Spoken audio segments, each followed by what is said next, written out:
Understanding Mend the Barn, a guide for English learners.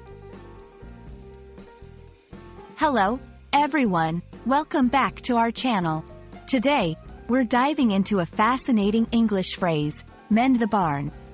This phrase, rich in imagery and history, offers a great example of how English incorporates metaphors and idiomatic expressions.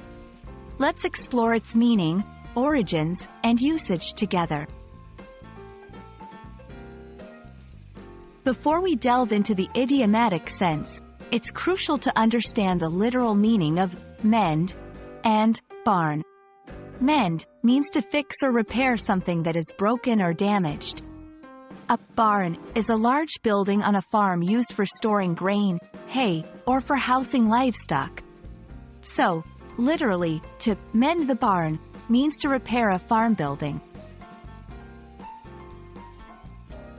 In a metaphorical sense, mend the barn can be used to imply fixing or improving something that is neglected or in disrepair.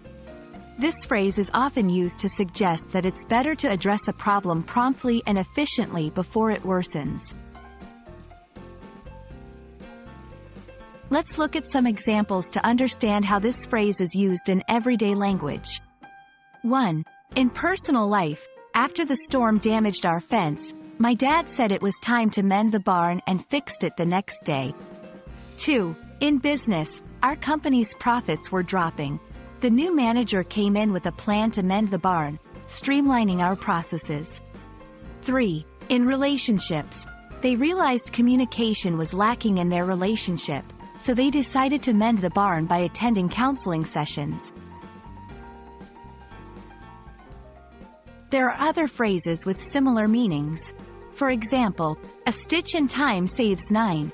Addressing a small issue now can prevent it from becoming a larger problem later.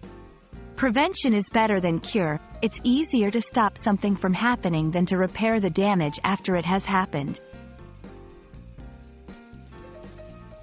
That's all for today's lesson on Mend the Barn. We hope this gives you a clear understanding of how English phrases can carry both literal and metaphorical meanings. Remember, language is not just about words. It's about the pictures and ideas those words create. Happy learning, and see you in the next video.